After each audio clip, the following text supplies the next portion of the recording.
Ladies and gentlemen, boys and girls, people of all ages old enough to hit it and crit it, welcome to the DMs and Dicebags podcast.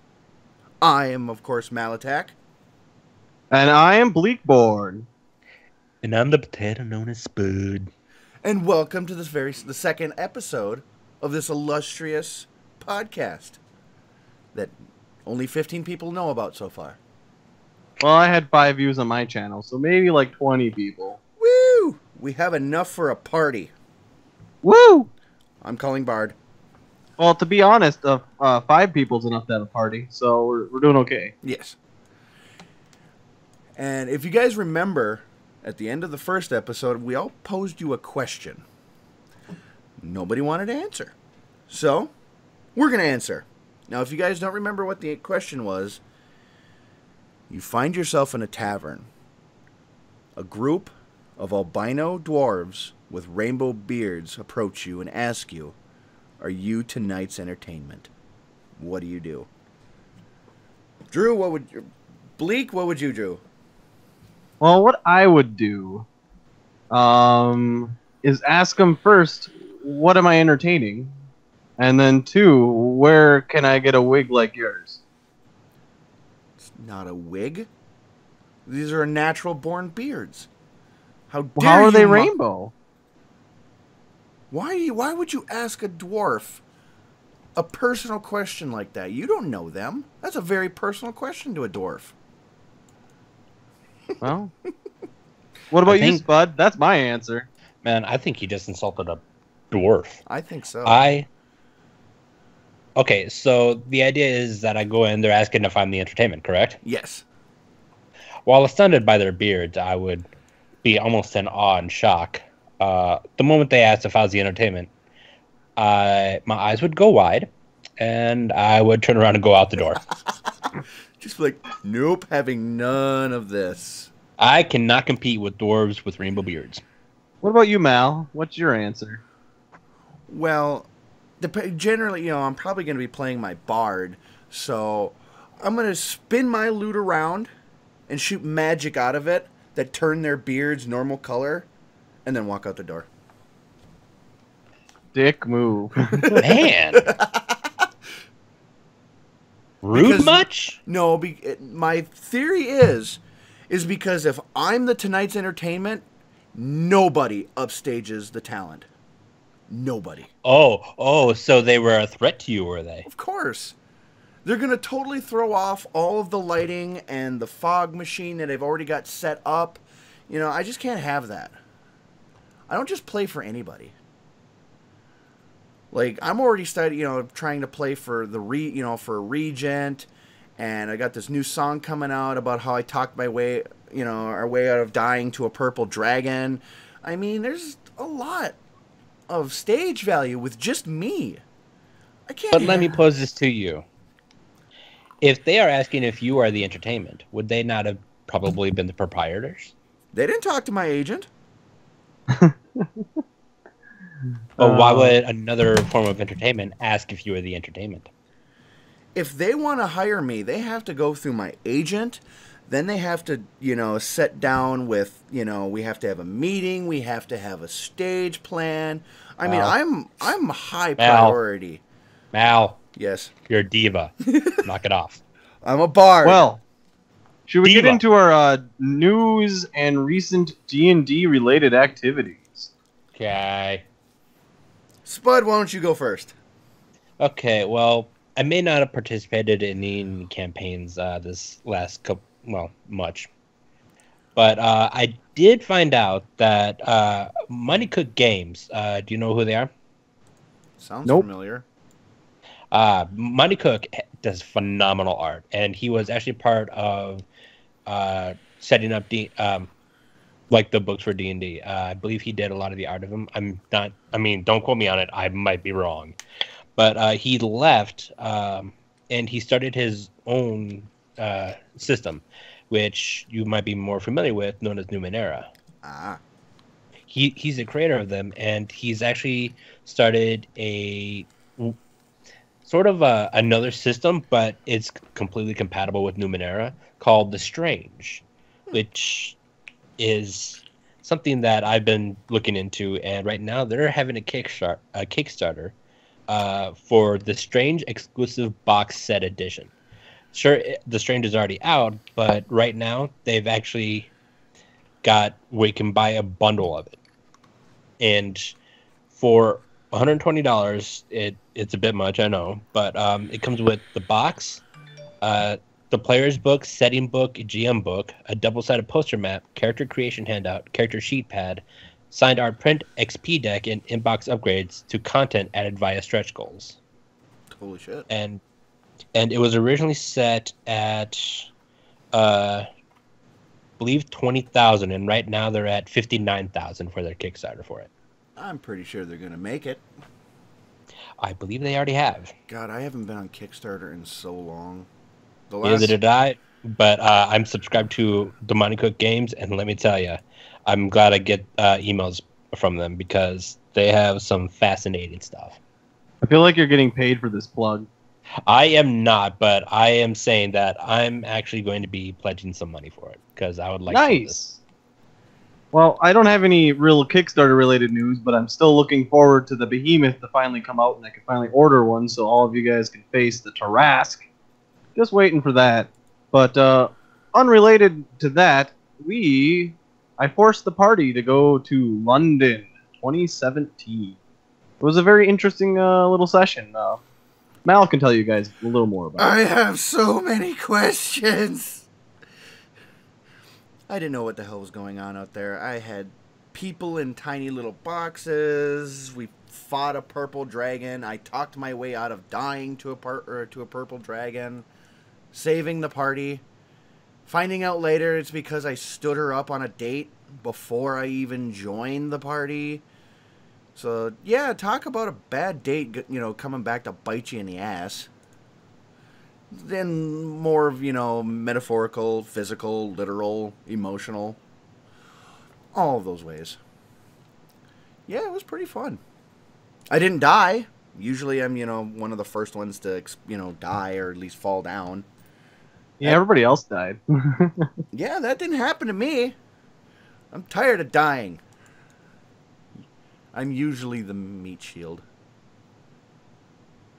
But, Funny for a bard to be a meat shield. That's kind of what we've been playing as, at least for me, because I'm usually the one... I mean, I know there's no such thing as aggro in D&D, but I feel like I'm the one who's drawing all of it because I'm usually, my only one offensive spell is Vicious Mockery, where I literally just insult them. It hurts them. So they usually take exception to that. Actually, I think it's just because you're the most boisterous one. That too. But I mean, that's you can't write that on a character sheet. That's just DNA. Also, I think they find you very, very loud. That's one of their biggest attractions to you, is you're loud. Yeah, it works. It's not the barbarian screaming at the top of her lungs. It's not whatever Spud is playing.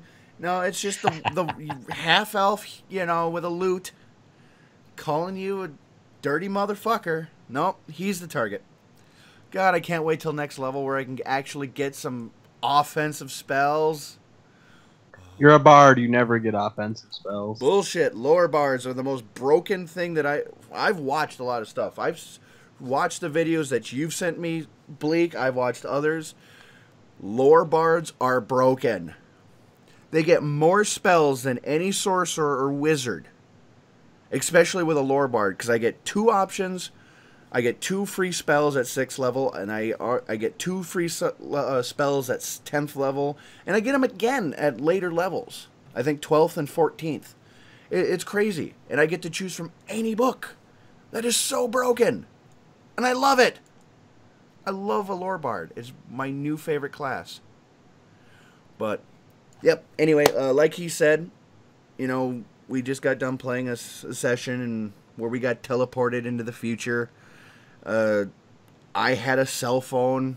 Somebody was messaging me. I probably should have looked at who it came from, but I was more confused considering our barbarian had a cell phone and a voice started speaking out of it. So I assumed that there's just little tiny people trapped in these things.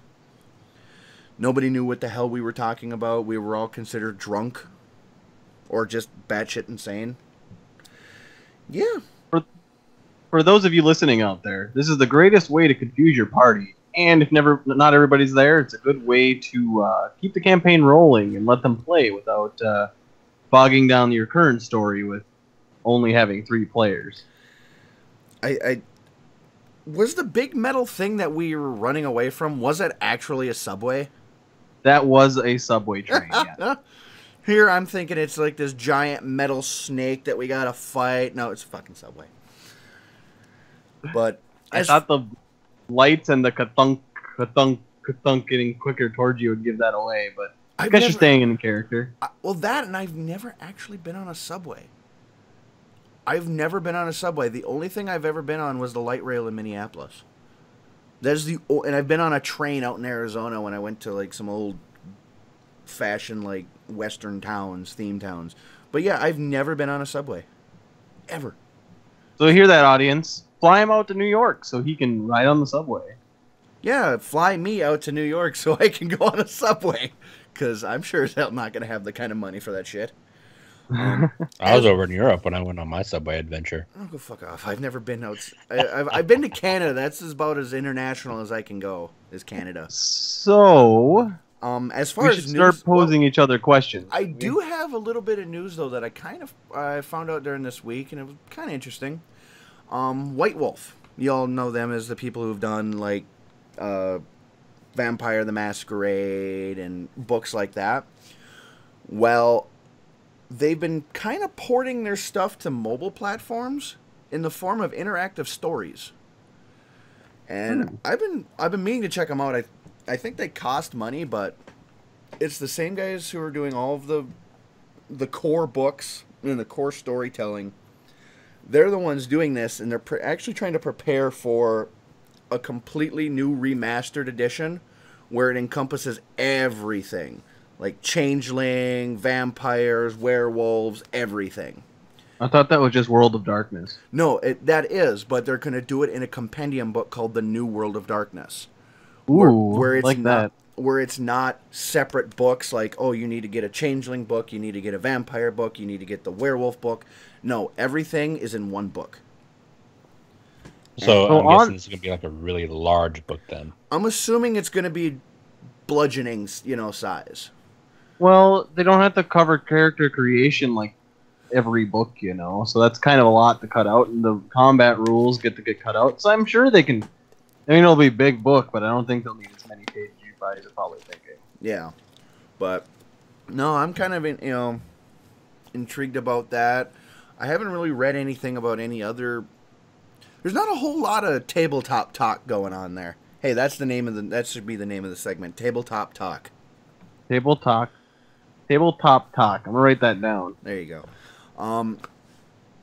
Yeah, other than that, as far as news, not a whole lot. I'm still putting work into our Zoids campaign, the future one. My God, I can't wait for that. I'm excited. Spud, what you're gonna like is I went through and found sprite sheets.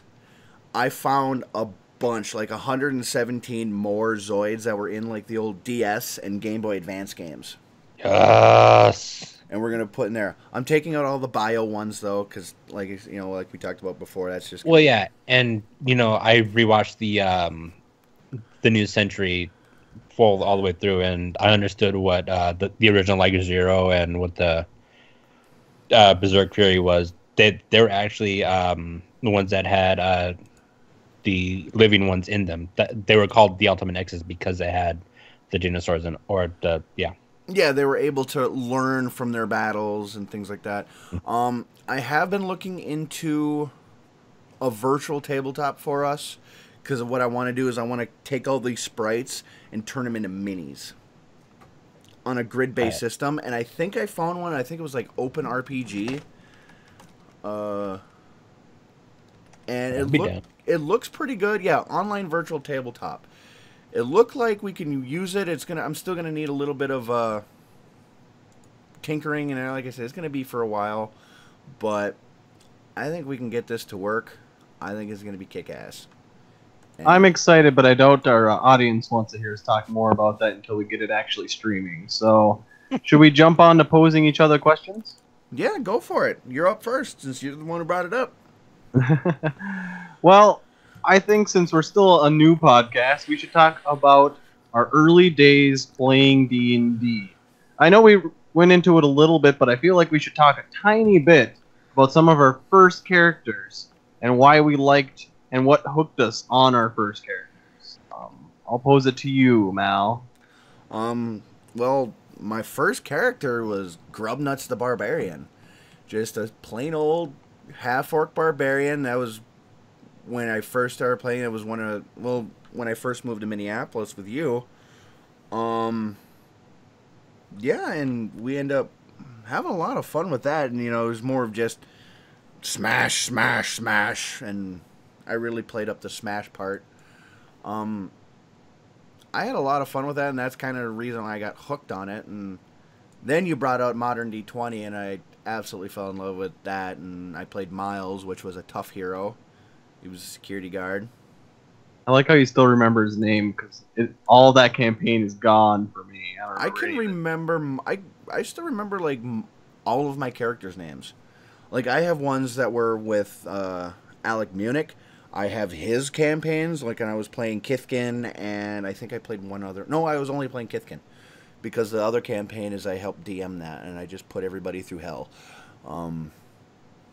Literally, I made my own, like, Diablo-esque frickin' dungeon where it was just 5 levels of a church, and it just got proceedingly worse and worse off for everybody. To the point where at the very end they were fighting, like, fucking 3 or 4 basilisks and shit like that. Oh, God. Oh, yeah, I was... And everybody... This is when he had really shitty internet. So, he had to run to the back room, open up the monster manual, like, download the monster manual, which took, like, an hour. And luckily, they had a couple pages. They had, like, a really crappy, like, physical copy with, like, half the pages, torn out. And everybody was running back. What the hell is this? Oh, fuck! That's what I would just keep hearing. Just dun dun dun dun dun. What is this? Oh fuck! Dun dun dun dun dun. Shh, fuck you, Mike. That's what the shit that I kept getting, and that was just a blast of fun. I generally have always played Smash characters. This is my first, with Fail Stars, my first real social character. Everything else has usually just been, I'm gonna hit you really hard with something that's even harder. And you're gonna fall down from it. I was never I never really cared for agility-based characters. Bleak, I know that's your forte. You love rogues and doing janky I've only played one rogue. So. Well, it's more of, like, even when you and I are playing video games, you're always a fucking rogue. You're always... I know, I wish... You're always... Is he? You wish? I was gonna say, I wish I got to play more dexterity based. I usually pick a spellcaster or a fighting class, like a physical fighter, and that's generally what I play normally. Yeah, I've always usually liked something with a big sword. Something I can just... Big sword, big hammer, big chunk of rock. Give me... If I can wheel it, I'm just gonna hit you with it. No, this has been my first thinking person, real thinking character. I mean, even Old Man Bones is not a thinking character. He just sets you on fire and laughs at you and makes dirty comments. I miss Old Man Bones. We should definitely play another one off here later. What about you, Spud? What do you got for highlights? Well, in the past, I mean, you're making me go back almost like 2 freaking decades here. Jesus Christ. Well, if you can remember them, they must have stuck out to you, Well, prior to character sheets, I just had some characters that did a lot of just...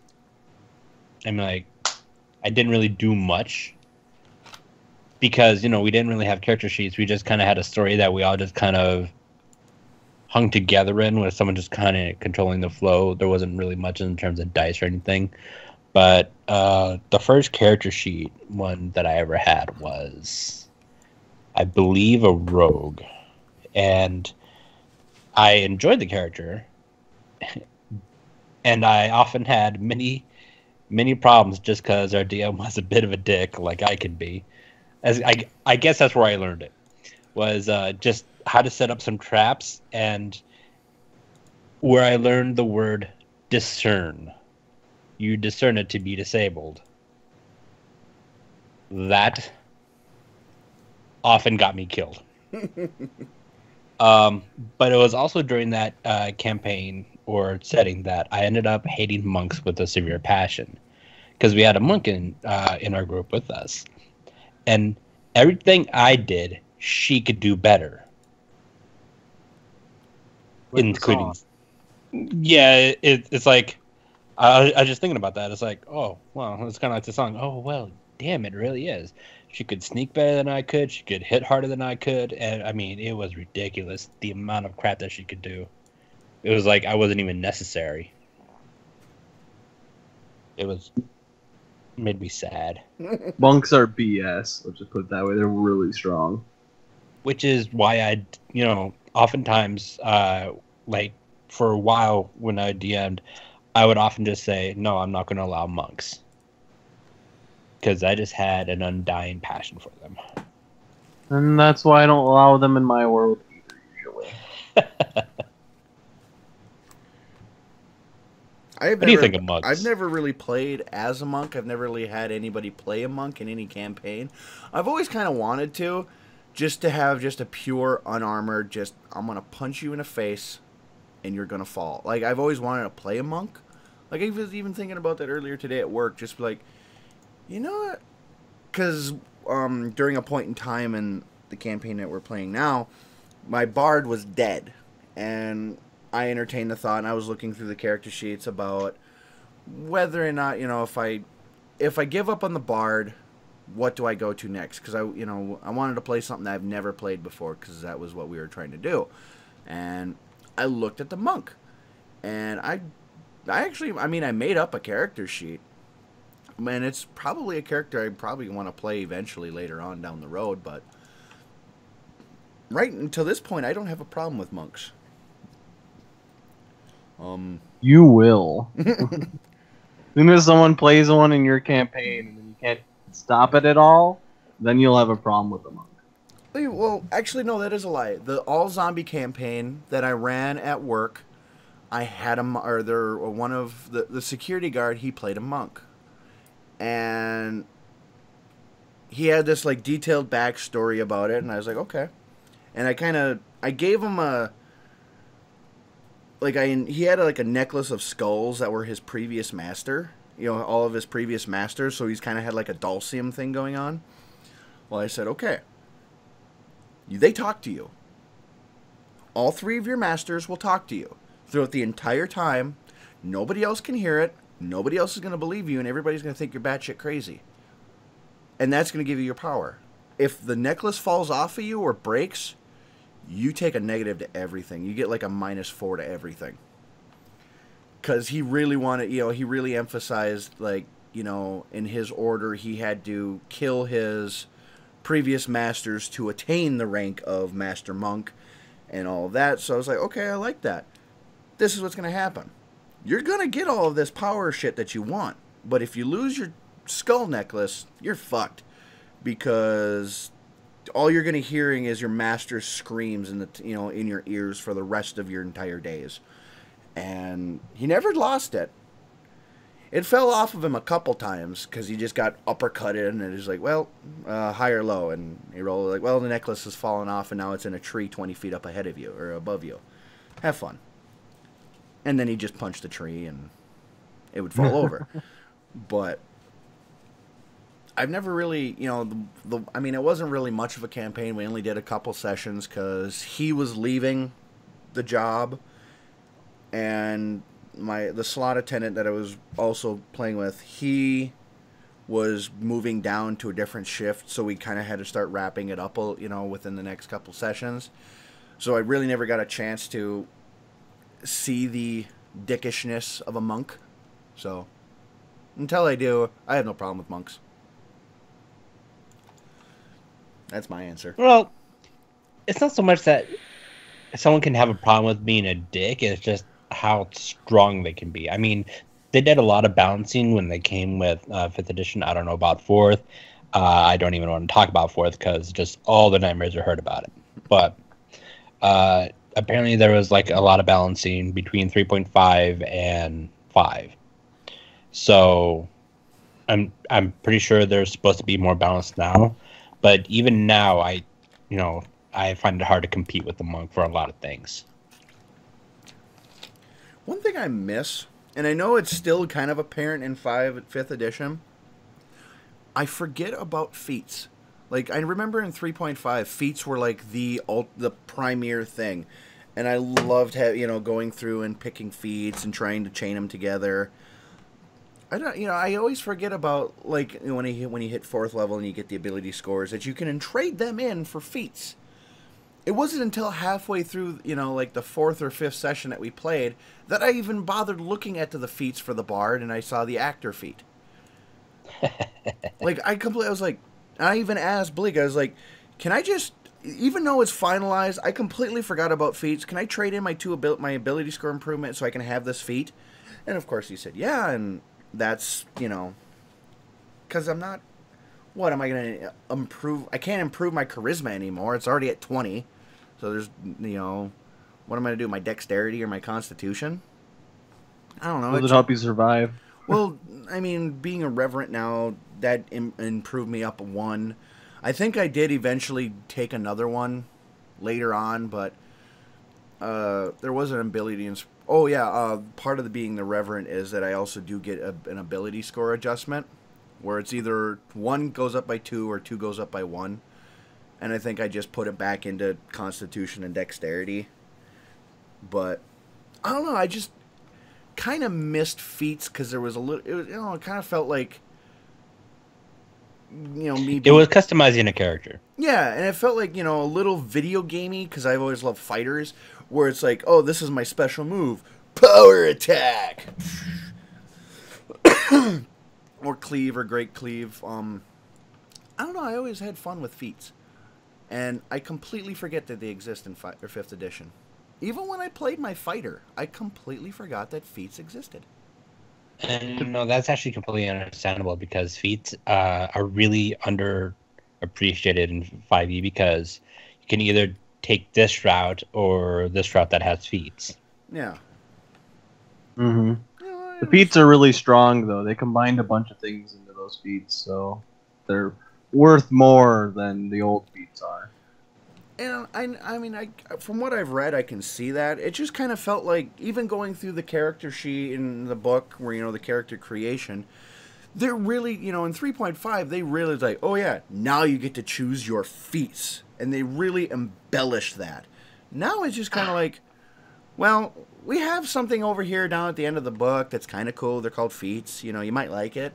It's not as much fanfare, it felt like. That's the word I was looking for, fanfare. But I'll circle back around to myself for that same question I posed right in the beginning that I barely remember now. What your first character was? Well, not just my first character, like my first characters or one of my more interesting characters, but my first barbarian is one of my most memorable first characters. It was probably my 3rd character I ever played in a campaign, and I decided, well, I'm going to have a bone club. And I'm gonna name it Bone or Gnome Smasher. That was the name of my club. And then I met up with the party. Somehow I was in like a tent, and they just walked by. And I'm like, "Hey, you want to join our party?" Yeah, okay, sure. And then we started fighting in an orc invasion at a keep or something. And we're on the battlements, pushing the orcs off. And my barbarian gets the good idea. Well, I'm pretty much invincible. I'm gonna jump off onto the pile of orcs and. I quickly found out how mortal you can be when you get stabbed like 4 times by orcs. You're just dead. Just dead right there. And he was a short-lived character, but pretty memorable. And then I brought that character back, in theory, to one campaign I had played with Spud, where he was playing a fairy. And I really liked using him as a lockpick set, because that's what a barbarian does. Oh my god, that one campaign where I was playing the Trixie. It was And the you one sh- where Max was DMing. We only played that one session, but Oh, I had a lot of fun playing that barbarian. The one that just messed with your mind. You left with a headache. It wasn't as bad as yes. Jerem is. You gave me the worst headache. Needless to say, I am dying to play a barbarian again. I am dying to actually get to play a rogue, because the one rogue I played, I snuck into someone's mansion, tried to steal something, ended up killing the guy, running away, and then getting killed by a troll Mm. in the woods. Hold on. Like, okay, I'm gonna escape into the woods. Bam, a troll. Just brained me right there. And that was my one rogue that I ever made. Yeah, the only other character I can think of is after Grubnuts was Bartuk, which we kind of figured was Grubnuts' older brother. Because he was, well, actually, no, he just kind of transformed into Bartuk for a different session, and that's where the whole puffer sheep named Apples came from. Mm-hmm. And things got crazy because we had a lot of craziness on that team. We had one character who he had like a name with like 20 different letters in it. It was a 20 character name. And every time it was his turn, he would roll this d20, and whatever number it landed on was represented to a different letter of his name, which gave him a different personality. Bob, or was it Eric? No, that was Bob. Because we were playing that at Ben's house. And Bob was sitting right next to you. And yeah, that was just a weird thing, because it took him forever, because he'd roll it and he'd be like, oh, 17. Which one's that? That's Ingrid, who's depressed all the time, doesn't want to do anything. Okay. What's going on, guys? It was kind of fun because the campaign I think ended with him talking to Jerem, and they were both like going crazy, and it was like an hour or two back and forth. I remember us going up against a lot of lizard men and like a queen bitch, and I suggested that me and him go up front because he was a barbarian too, or at least he was a big melee class, and everybody else cover us, because I think we all nothing but had like archers and mages and a couple clerics. That was the big session. That was like 8-person sesh, and you had given me a potion. And I remember that. And I drank the potion just before the battle. And I end up like merging with my sheep. And I end up having like a wool vest, a tail, and a wool hat. And I became what was like what was it? The sheep sage? Yeah, you were in sheep sage mode. Which was referencing Naruto and Bleach in that one. Yeah, because I was basically like doing the little thing that Bleach characters do, that shunpo, where they just appear 1 minute and they like teleport a certain area, and I could fire off Ceros. It was crazy. But then my sheep was gone. Like after the potion wore off, my sheep disappeared and I had to go find it again. And that was the last session that we had of that, so I never actually found my sheep. I kept dreaming of them though. Like, the sheep was just, like, in a mountaintop village somewhere, just chilling. Eating apples. Yeah. Do you still have that picture of the sheep sage? Somewhere on my computer. I know somewhere. I won't be on this one, because this is a brand new hard drive, because my other one crapped out. But I know somewhere on the internet, there's a sheep sage. I actually think it's on my DeviantArt page. And I think it's also my name, Bleakborn, as the DeviantArt. Let's see here. For those that don't know, they can go look that up. Circling back to me again, I just had a thought.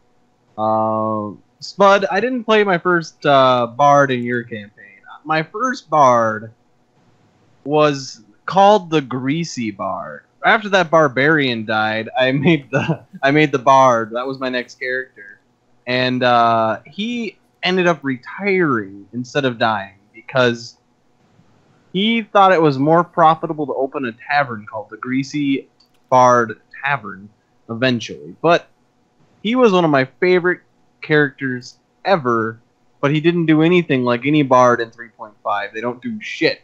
but he would throw grease in every fight. Like, that was his go-to. He'd throw it in the area, and then people would light it on fire, or he'd use it to rout enemies. He was very utilitarian, but man, he did not do anything besides that. I have, in a lot of the campaigns that you have ran, Bleak, you have had the Greasy Bard Tavern. I remember. Yeah, that. he's a recurring character, but we are probably time for someone else to pose another question to the round table here. Well, I think that'll be me. Oh, fine. I see how it is. It's all about you. You asked a question. I don't remember what the question was, but you asked it. No, you didn't. Never mind. That was Bleak. He asked about our first characters. Well, I'll go next anyway. Going back to what we were, you were talking about your disdain for monks. Yeah, that's the word I was totally looking for, and I had it at the top of my head and didn't stumble on. What are your favorite characters? What are the characters that you've always loved playing, and which are the ones that you've always wanted to play? You're referring to classes, right? Yeah. Just even if it's a certain archetype, what have you always wanted to play? Me personally, I've always wanted to play a straight level illusionist.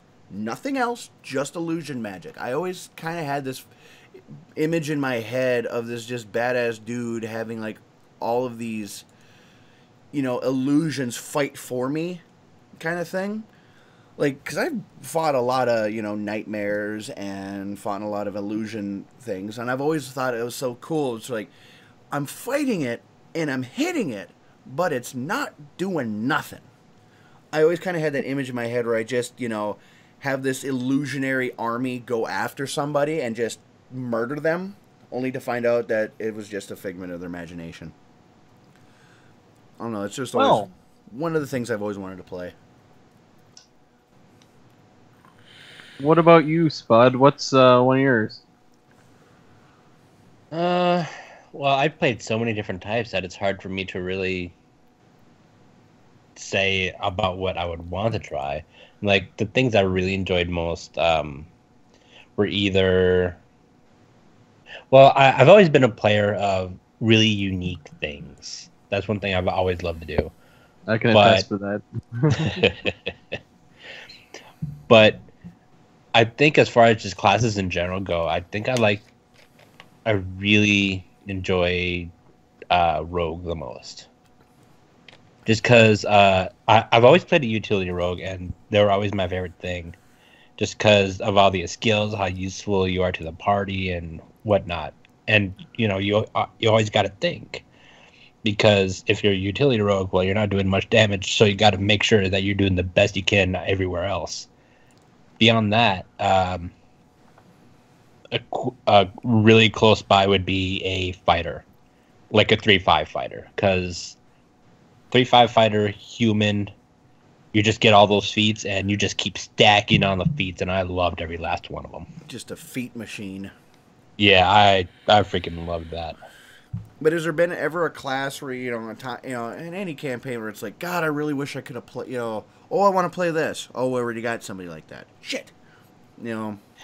Well, I've always been a niche filler. I would always play the thing that the group needs. So which kind of can pigeonhole me into a healer role at times. I've never really. I mean, it's not that I really cared a whole lot as to what I played as far as wanting to play.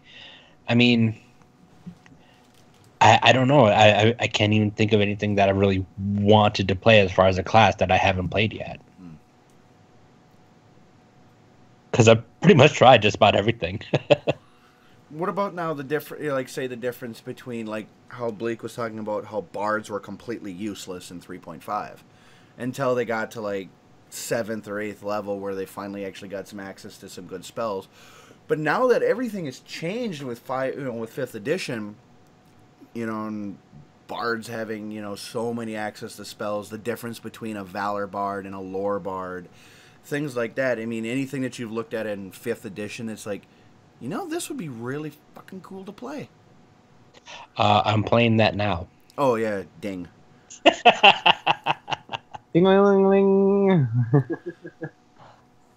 He's just a really fun character. I mean, the character I was playing, I've never really been a huge fan of druids, but I figured, you know what? I've not really tried druids, so I can't really say. So I made a druid and figured it's not for me because, one, his personality just really didn't mesh well with the group, and that's something that I probably should have considered beforehand. Yeah, but then again, I didn't know the rest of the group. Yeah, we're a bunch of janky people, and we do things underhandedly. Nope, I'm going to be a noble who's an upright citizen who does nothing illegal. You were in the wrong. We had, the predominant rogue. We had me who was trying to talk our way out of everything. And, nope. Yeah, let's break into a city through the sewers. I'm going to wait out here. And I will officially just, play video games for the next 2 sessions while you get into the sewer, and I just kind of stand out here with an NPC. I believe that's exactly what I did, yes. Actually, you filled in for one of our characters that were missing, so it was perfect. Oh, yeah, that's right. I think I still played games, though. I'm sure you did. Poor Al. Or not Al, frickin' Ben. It was Al that was gone that session, though. Yeah, but Al was the rogue. Ben was our cleric. Ben wasn't in that session, though. He was in the previous session. The previous game. Oh, okay, but that's right, when I was the fighter. I guess for me... Oh, yeah, Appendex. My favorite character class to play is probably Barbarian. Just because you just don't die, you do a lot of damage, you have a lot of fun, If the party's taking too long to decide on something, you just break down the door and ignore them. It's my favorite class because they're going to have to, follow your lead and not really, Well, no planning involved here. Well, let me ask, since, barbarians are really the do now, think later kind of character, has that really ever gotten you into, like, some serious trouble where you're just like, you know what? There's something going on over there. I want to be part of that, so I'm going to go do that. Actually, it has actually saved me a bunch of time. Which is reassuring my charge first, ask question later mentality. I was at the gates of a orc or a goblin-filled dungeon, and it was the king and everything. I mean, and there was like a lot of them, and then I'm just like, we're trying to sneak by, and I'm like, screw it, I'm gonna attack the king. So I just jump off a ledge, come down with my greatsword, and kill the king, and then there's thousands of goblins in front of me. Let's just say Cleve did a lot of work that day. This is 3.5, and then I got all the way up to, I managed to cut a big swath through, get back up the stairs, and just started using my greatsword as a shield to push down the goblins until we got out. But I killed the king. That was worth it, right? Mm-hmm. Yeah, totally. And I didn't die. This time I didn't jump off of battlements into a squadron of orcs with spears. Yeah, I mean, like, the reason I had to ask was just I had recently played a barbarian in 5th edition, and it's not really gotten me in trouble, but it's gotten my party in trouble. Because it's like, we're sneaking into a city. We got to be careful. There's fights going on all over the place. I see some people harassing some civilians that were there. It's like, fuck this. And I just charge right into the group and just start beating the shit out of them. It's like, those our party's like, oh, son of a... And so they just start coming along and just start fighting to help the citizens. I kind of had a good barbarian. It was a dragonborn, so... Yeah, I just feel like the lack of thinking allows you to be more creative on, like, your whole, like, character, Oh, absolutely. And but the thing is, it's like, I really shouldn't be doing this. I'm like, out of character, like, oh my god, I'm going to get myself killed, but I gotta play the character, otherwise it's just not right. It's like, oh, I'm gonna die, so I just charge in. And sometimes you realize it's just a game and it's just fun, so just do it. Yeah. Screw logic. Anytime my barbarian's gotten involved, it usually ends up in a lot of gold worth of collateral damage. I remember when I was playing Grubnuts, a simple dwarven drunken brawl turned into me destroying the tavern. I think Bleak put me and a wizard because it was just us two, and they put us on a ship with, or he put us on a ship with Bob and Steve, and a bunch of goblins came through and on their ship, and were like, fire the cannon at it. So I fired the harpoon cannon at it, went through that ship, pissed off like a giant octopus or kind of hydra thing. I end up smashing that down, or smashing the hydra down, cutting into the boat, smashing the boat, and basically floating to the next town on whatever we could find that was salvageable. I think I floated on a captain's door. But yeah, basically anytime I got a barbarian, everything breaks. Like, whether or not I'm the one doing it, like during the tavern brawl, I can't remember if it was a minotaur or some big ass, I think it might have been a minotaur or a troll or something, but I would run up. You know, if you guys, you know, I know Bleak has seen it, but Spud, have you seen Dragon Ball Z Abridged? How could I not? You remember in the second Cooler movie where Vegeta is just, that's it, you son of a bitch, I'm gonna get you, and he just flies back? Mm-hmm. Yeah, that was my barbarian, and I just kind of went through different areas of the tavern because I would run up, just, fuck this. I'd hit him, I'd get smacked through a different part of the tavern. I'd come back, smash, get smacked, bitch smacked through another part of the tavern, and eventually the tavern just fell on me. I don't remember any of that, but it sounds great. Yeah, it's just, if I play a barbarian, there's collateral damage involved, so I should never be the responsible one in the party. And for some reason, when I play a barbarian, I tend to take the leader of the party. But, they kind of do that, though. Well, you don't need the leader to be smart. You just need him to be the first person to get hit with something, so you know shit's about to go down. and who best than the damage sponge? But Bleak, going back to the question now, in 3.5 and 5th edition, is there any classes that you've not played that you've just been like, you know, I cannot wait till I can get in and I can play this? Well, back in 3.5, I actually never played a legit monk, never played a paladin. I played one cleric, one druid, one rogue, like 6 barbarians, like 30 fighters, couple rangers. So really, I barely played wizards either. It was mostly sorcerers. So if I went back, I'd want to try a monk out in 3.5. But now in 5th edition, I haven't got to play any classes yet. Being the DM, I kind of have to just let you guys play things. So any of those classes, I'd love to try out. You are besides wizard. I was gonna say you're technically playing a necromancer in our one-offs. Yeah, besides the wizard though, I would like to try, because some of those maneuvers sound a lot of fun. I'd love to try that. Circling back to the first question too, is that I really want to play. A playstyle I like is like the 2 wielding blades, 1 in each hand. Fast and quick, you know, that's one of my other favorite concepts to play. It could be a rogue or a Psyblade or a ranger, even a fighter, but just that dual wielding, very not practical at all, but it's cool. But my most despised class is also the monk. I want to play it, but I also hate it because it's so strong in most everything. And the one thing about them in what's the 3.5 is you could get those vows, and the vows work perfectly with the monk. And you could get the vow of what's it called? Poverty, where then you start getting bonuses to not having any weapons or magical things. It was great. And then sieging into a saint, you could do so much damage. But what about you, Mal? What's your least favorite class?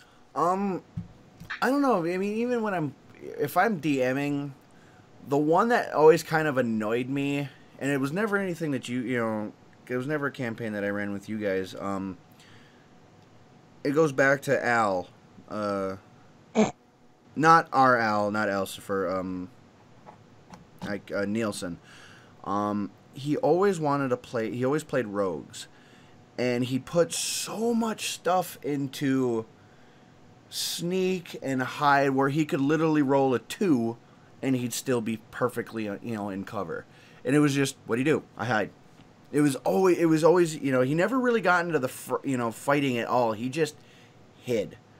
That's basically the entirety of what he did. I hide. It's so boring. I know, and it just kind of, like, I tried to give him some cool shit. Like, I had, like, 2 twin-bladed daggers, kind of like what was it, Kudai's sword from Final Fantasy VII, the twin katana, but it was just a dagger. And they were 2 of them on a chain. So he could, like, nunchuck somebody, and he could just run up, and it would do poison damage. Like, it was, I think I call it, like, the snake bite daggers or something like that. Just something that came off the top of my head. Never fucking used it. Never. And that always just kind of irritated me, but that was in 3.5. I don't really have a hate class in 5th edition just because we've only played a couple rounds of that. As far, going back to 3.5, I've played, pretty much, I've never played a paladin or monk. I tried to play, I made a druid, never, survived. Didn't even, like, it came into the world and then died immediately because the world was on fire, kind of thing. And I put a lot of work in it. I put like 6-7 hours trying to balance it out, trying to get him everything to, like, twine and intertwine with each other. And then our dwarf gets drunk and burns the world down.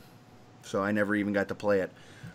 And so what you could say is that some dwarves just want to watch the world burn. Pretty much, and she's the reason I've never made a druid since. That's why she's not allowed to play a bard either. Yeah. The main class I've played in 3.5 has always been a cleric, because when it came to, like, the prestige classes, I kind of had, like, an idea set out on how I wanted to get this character through to those levels. I had one cleric turn into a mystic theurge. I had one turn into an elemental savant. I had one that was just a straight undead killer. Like, everything was in holy magic.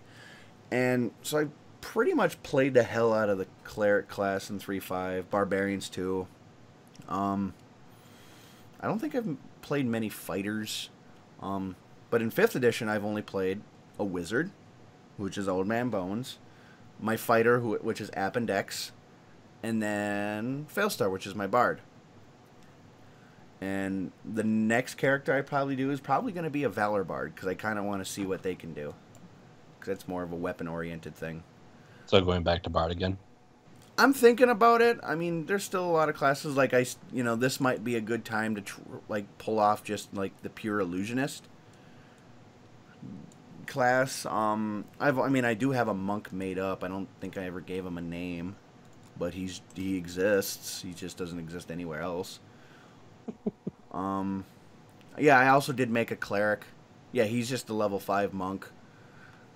I don't know, it just kind of, looking at the books, because I was comparing 3.5 to 5 when Failstar was dead, and I don't know, it kind of seems like they combined a lot of stuff with the monk, like a lot of different moves and attacks, and I don't know, I'm not really feeling it as so much as nowadays. Like, even a cleric gets, like, ridiculous amounts of stuff at first level. So then, when you say you're not feeling it so much, as in, are you saying you prefer 3.5 or 5 more? It's kind of a little bit of both. Like, I really like 5, 5th edition, especially with the bard, because I do get a lot more options. I mean, all of my, like I said, I have one offensive ability, Vicious Mockery, until I get to 6th level, when I can get offensive magic through other books. But if I look right now at the spells of 5th edition for bard, I don't get any real offensive magic. And normally I would be kind of pissed at that, but there's so many situational things that it's kind of fun to have to try to plan out my, attack every time I level up. I gotta plan out, okay, which spell do I take out? Which one do I put in? At first level, I get Dissonant Whispers. Second level, I can get Cloud of Daggers. Nothing really in third level except for Bestow Curse, but that's only just gives me a bonus. No offensive magic in fourth or fifth or sixth level or anything. Well, Eye Bite, I guess I could use. But as much as I don't have the offensive magic, I love the fact that I kind of have these utility powers that in most cases aren't going to work, but the one time it does, it's fucking awesome. And I know with a Valor Bard, it does change up a little bit. Where I still get access to the spells, but I get more, Bleak was talking about the maneuvers, I get more those kind of things. It would be kind of nice to see, still being the cocky bastard that I am, but this time I can actually put a greatsword in your mouth and, have it actually do something kind of thing. Yeah, as far as 5th edition is, the Bard is my favorite class. Kind of the only one we played a long enough session for you, though. Well, the Fighter, we did, but I don't know. I was never really crazy about the Fighter just because it didn't really feel like there was a lot of personality. It's just, I have 1,000 ways to kill you, but no real way of looking good doing it. What are you talking about? You had the teleporty sword and all this flamboyantness. You were if you weren't wearing a rainbow beard in that campaign, you should have been. I don't think Appendex had a beard at all. Yeah, you're all right. When you go to the Eldritch Knight at 3rd level, yeah, then you get some janky shit, and then you're able to cast spells. But if you don't go the route of the Eldritch Knight and you go to the Champion or something like that, it's basically just better ways of putting a sword into somebody. I don't know. Sometimes that's all you need. Yeah, but I do like a little bit of flair. Yeah, I can easily, just stab until it's dead. The only reason why, the fact that I took the Eldritch Knight, I was able to teleport my sword, which then melted, and then you gave me a sword filled with, a million different souls that just argued with me. I don't even think I used it after that. No, we stopped after that session. Yeah, because and you just had me melt Zangetsu. Because, yeah, I actually made, Zangetsu from Bleach into there. And that was my teleporting sword. Things like that was cool, but there's no usefulness in combat unless I'm dealing a killing blow where I just throw my sword up in the air, put it, as he's looking at it, oh, okay, what the hell is he doing? And then teleport it back in my hand and then just shove it through him. I like being able to have more answers than just stab. That's the kind of, at least, the Bard has definitely shown me that, and because before, it's always been stab. Maybe with a Cleric heal, I'll let you live, and maybe you'll, some, turn undead and stuff like that, and a few extra powers, but I don't know, I've kind of gotten bored of the whole just stab. I want to do maybe one stab, do a double backflip backwards, yell at him, make it, do psychic damage, and then turn invisible. Or just go into the ethereal plane and just be like, see ya, and then open a door and then disappear. And then sneak behind him and stab him again. That sounds like you need to combine Rogue and Bard, I think, for what you want to do. Negative. There is a Bard spell that'll let me do that. I don't get it yet, but I do have the ability to do such things. Well, I know it's a level 4 spell, but should we circle back to Spud to let him pose his question? We've been going on for 50-some minutes now already. Nah. Yeah, go ahead, Spud. Well, I had two, but for the sake of time, Let me just. I forgot what the other one was. Screw it. Back to the first one.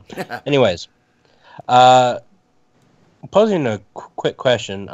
Where do you draw a lot of your inspiration from when you DM? That was going to be my next question if I had one. But you don't, so it doesn't count.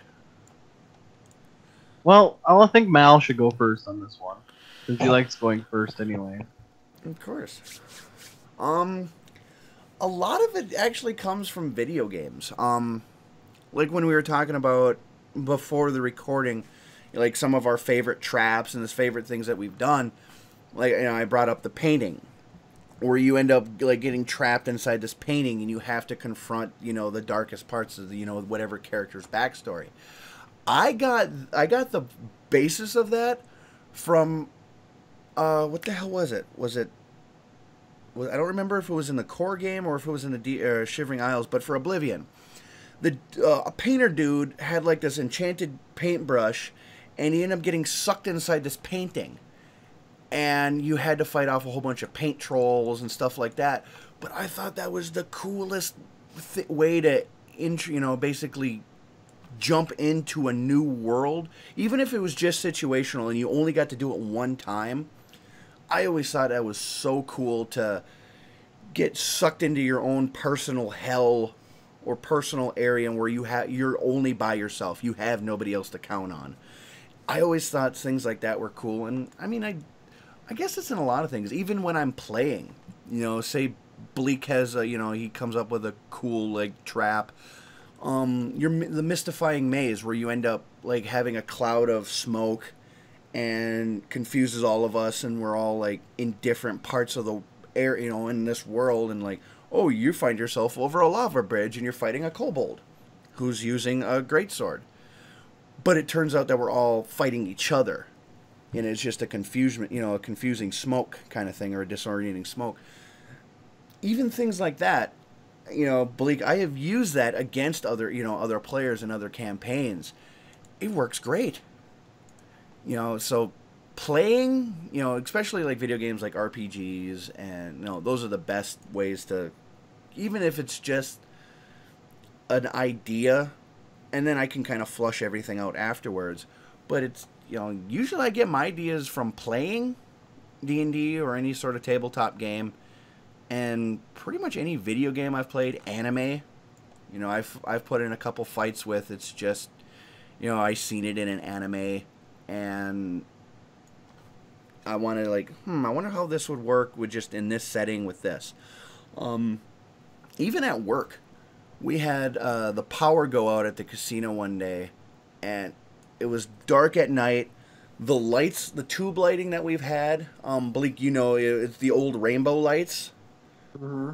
And those were on, but none of the machines were on. Everything else was black. And it was just this kind of weird rainbow coloring, you know, light that's only, you know, it's the only light you can see. And I stood in the middle of the casino, and everybody was freaking out because they didn't know what the hell was going on. And my boss came up to me, he's like, "What the hell are you doing just standing here?" I'm like, "Boss, look at this. Just take a look at this whole scene. This would be an awesome fight scene. You know, location for a fight scene. A dead casino, even if it's just like zombies playing a dead casino, you know, they're just hitting the buttons." I saw that from Dead Rising 2. There was an area in the game where you can go into a casino, and there's zombies like sitting in the chair, hitting the button, the spin button. It cracked me up, and I'm like, this would be a great location for a battle. Boss, you gotta check this out. Would it be awesome if a fight started here? Pretty much. That's exactly how I brought it up to him. Like, just look at it. You know, take out the fact that we're at work and not actually having a fight. But in any other, like a book or a movie or a show or a game, this would be a really fucking cool place to have a fight scene. You know, make it, you know, expand it, because we didn't have a big casino at that time, but like, you know, where there's enemies hiding behind machines, you know, you can tip a machine over on somebody and you have to worry about the pillars. And it was always just a cool idea for me to have a casino fight scene. So it's kind of a lot of everything, whether it be video games or playing D&D or any sort of tabletop, and just unique ideas that just kind of pop into my head. That's my answer. Just kind of. Pretty much. That's Well- kind of how like 90% of the ideas that I write down happen. I'll just be sitting here and be like, you know, it'd be kind of interesting, a ninja and a Texan playing poker in a tournament, and it gets all intense. Like he closes up on the eyes as the cards start falling down, and at the very end, the ninja breaks and then cuts his own throat, and the Texan's just like, I like the way you play. You have won this tournament. And he just walks off, leaving the dead ninja just to, like, hold up, you know, like they rig him up on wires and he's holding up the big big fucking, I won the poker tournament check, and then Pez comes out of his neck. Just a stupid little cartoon that popped into my head one time, and I've written it down. Now it's your turn. Well, Ah. my inspiration generally comes from video games first, anime second, and third, books and movies. You come up with no ideas on your own then, huh? You you unoriginal scrub! Everything has been done before is the first thing you have to think about. Yeah, I don't ever think about it like that. It's just I like, try to mash things together. So it's like this plus this makes this. Instead of trying to make something original, it's a lot easier. Because a lot of work has to go into making an original. And then you just find out, oh, that's been done before. You wasted a lot of time. So do your research first, I think, is probably the biggest one. But see, I've never cared about that. It's usually just kind of, I don't give a shit if something's been done before. I can do it. You know, there's no rule against it. Just, I don't know. But some of my favorite like races and stuff I've ripped off from other worlds, but added something to them. You know, Yeah. or a certain class or archetype or like a storyline. I've like, oh, I could do that, but I want to add this and this and this to make it feel like it's in my world or it's my campaign. So it's hard to say where everyone's inspirations come from, but sometimes my biggest inspiration is from a piece of artwork. I gotta like find a piece of artwork that kind of represents a character for me to really grasp the whole like character or world or anything, and kind of build a big envelope full of or a file full of photos and pictures of just the world, and it kind of goes from there.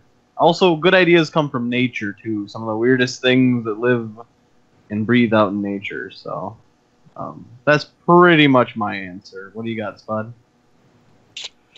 Well, I mean, sure, I get a lot from the games I play and the stuff I watch. That's pretty much a given. Art will often lead in one direction or another. Maybe spawn like a little this here or a little that there.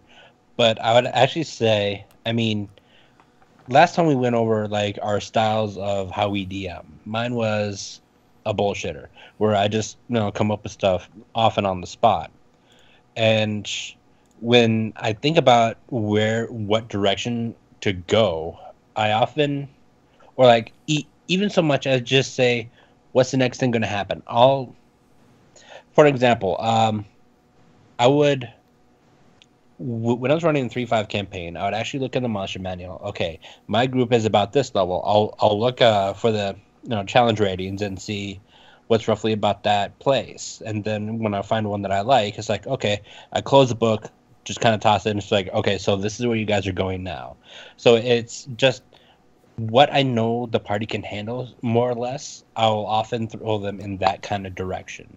So I guess you could say almost knowing what's ahead will kind of give me the inspiration, whereas songs for an overall, games for like little gimmicks or spurts here and there. But a lot of the long haul I will get from music. Yeah, I guess I grab from music too. I'll find something and listen to it while I'm writing, and it kind of drives the tone of like the story that I'm working on. Yeah, and well, I mean, it helps that when a person, I suppose, is kind of a odd way to say it, but someone that's really creative, like you know, whether you draw, whether you do art, or even if you do music, like those sort of people will actually be able to come up, depending on how you actually write, draw, or make music, will be able to also kind of dictate what kind of DM you'd be. Whereas, like, I write just by, oh, so this should be happening now, so I'm just going to do that, and I will jump around in my writing a lot as to which part of the story I'm writing, and then later on I'll link it all together. So when I'm DMing, I'll be thinking, okay, so here's where they're going, and I'll just link it from where they are now to then, and I'll have these monsters along the way, kind of thing. It's not that I really do much of an overall plan. So, And sometimes it's nice though. mm-hmm. I try to have an overall plan, but I always spend too much time focusing on instances. Like, oh, this battle's going to be awesome because I'm going to do this, and this, and this, and this. And then I completely forget the rest of the world. Like, I end up putting all of my time in certain scenes, and then I kind of just wing it the rest of the way. Like you were talking about with the challenge rating and monsters, I've never once... Like, I looked at the thing, or the monster manuals and all that. I never once paid attention to the challenge rating. I always just adjusted it accordingly. Like, I had a group of a bunch of level 3s. I think it was like 3 level 3s. Well, I just adjusted a chain devil and I threw it at him. You know, because I thought, God, this is such a cool enemy. I just want to use it. Fuck it. I'm just going to use it. And I would use all of their attacks at full strength, but I'd always adjust like the AC and the HP a little and maybe some of the damage, and I don't know, just I always like things that are cool instead of things that, you know, logistically work. Like, I would totally put like a Tarrasque against somebody, you know, a group of just level 5s, but just adjust it so it's like a you know, be the stats of like a baby Tarrasque, just the size of it. And go ahead, fight it, or get out of it. You know, get out of fighting it. Is, you know, do whatever you want to do. But I'd always just adjust it just because it would be for a cool battle. I always wanted the battle, you know, any sort of fight that we got into, to be cool. Like when we were doing the vampire thing, I had a different idea on how I wanted to end that last fight of the casino. But the fact that I just, you know, I was like, fuck it. I'm giving you access to every weapon in the game. Use what you want. And just start blowing the shit out of stuff. Ended up working pretty damn cool. At least... Yeah, I had a lot of fun with my Tamitsi there, where I broke through the elevator door and shoved a grenade through myself and shoved it in there. Yeah. That was just great. You know, it was never more about, you know... I always thought of the books as more of just... these are kind of our ideas on how how we think it should be. But even in, like, if you look at the first pages of Vampire the Masquerade, it says, use these rules however you want. You don't like it, throw it out. You like it, keep it. You know, it was always that kind of freedom. And even with the monster manual, or at least the enemies there, it just, do what you want with it. This is what, you know, we're just bringing you numbers and stats with cool pictures. Use it how you want it. And I kind of always felt, you know, treated every, you know, player's handbook or monster manual that way. Just, the code is more like guidelines. Yeah, it really is. It's more like a guideline. My Barbosa is really bad. You actually could have just talked in your normal voice and you've gotten a lot closer. What, Barbosa? Really? Barbosa is not a high-pitched character. Oh, I was trying to add more gravel to it. No, it got squeakier. I'm sorry. Yeah, Shut up. Leave me alone. You sucked on a thing of helium before you tried that. Okay, maybe I did. Leave me alone. I like balloons. You know, I don't know. It was always just kind of things like that. And sometimes I would just create a random enemy right off the top of my head. I can't think of any instances which I've done such thing, because usually, at least with 3.5, because that's the system that I've DM'd the most. Besides that, in like D20 Modern. But Bleak, I know in the D20 Modern campaign that you ran, you had like this dude in bone armor riding a skeletal dragon with a bone sword. It was just like he was just bone. You know, I don't remember ever seeing that in any book, so I'm pretty sure you made that up. It was just a character that you had drawn and you'd made up. It's all started with a helmet and a sword that I drew, and then I expanded it into an entire character. Yeah. But I usually have to start with art first. It's kind of my biggest one. It's like, even if I'm the one doing the artwork, I gotta start there, and then... So a lot of my campaign worlds and stuff takes so long to flip and do, because I have to do all the artwork first, just to kind of get my feeling for it, and then start working on the actual, like, world design. You know, But I found that Pinterest works really well for compiling ideas really quickly. Not have to do so much digging anymore. yeah, I haven't really looked at Pinterest in a long time. Like I had an idea for a custom campaign kind of thing where, you know, and I just had it too. I just had because I was looking at something on my desktop and it showed up. You might as well save that for our next episode and let the viewers kind of... I guess, yeah, next episode we can talk about our favorite campaign ideas and realms and things that we've done and things that we wish we can do, kind of thing. I guess we can say that for later. Yeah. Well, we've gone for an hour and 15 minutes. Do we feel like closing up, or do you think we have more in us? I believe that was longer than we had originally intended. Okay, so we should do our final thoughts and then get into plugging for ourselves and saying goodbye. And the question. One must not forget the question. Yep, one of you get to come up with the question. I came up with the first one. It's on you, Bleak. Yep. Why do I have to? I have to come up with a campaign every week. It's the Don't care. Do you realize the whole not it policy? Like, that doesn't stop ever. It's the not it policy is always a thing. That's canon. I'm not it. Spud's not it. You're it. Okay, I got something, kinda. All right, but we got to do our shameless whoring out and other things first. Yeah, we also gotta wrap up. So, is there any last points that we want to make before we close off this podcast for the evening? Well, I will say that we did talk a lot about D&D. I will admit that I really enjoy a lot of the other campaigns, and honestly, the way the books have been going, I'm kind of getting burned out on D&D itself, and I'm really looking forward to other kind of campaigns myself.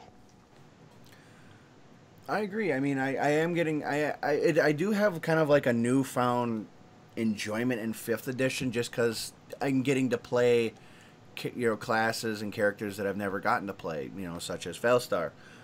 But yeah, I'm also kind of getting a little burnt out on the fantasy element just because, 90% of all RPGs are a fantasy RPG. You're fighting a dragon, you're fighting an orc. My favorite campaigns have always been something other than that, whether it be, one of your futuristic mech campaigns, Bleak, or a D20 modern campaign, or a Vampire the Masquerade campaign.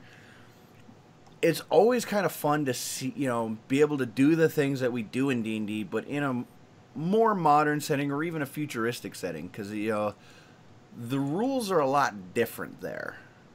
I can't just hack a terminal in a tavern, or I can't use cybernetics to probe a dude's mind or something like that. It's usually kind of based around the same fantasy elements that we've seen all the time.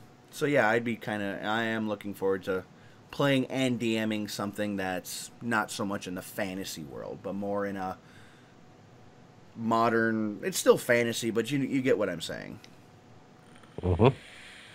Bleak? I guess my recap, or closing Final statement, thoughts. My thoughts. I guess with Dusty with Spud on this one, we've barely touched any other systems or any other kind of role playing. I feel like we're not forgetting you guys out there, so keep listening at least. And how about this? Next episode is nothing about Dungeons and Dragons, that system. It's about everything else. Expect a Sounds long good. one. I take your silence as, new territory. I was saying, What? expect a long one. Yeah, I've done a lot of custom campaigns set outside of D&D, and they're always a lot of work.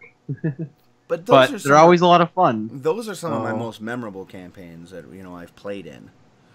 But That's Fantasy- actually where the characters I actually have memorable characters from outside of D&D. My D&D characters are oddly pretty generic.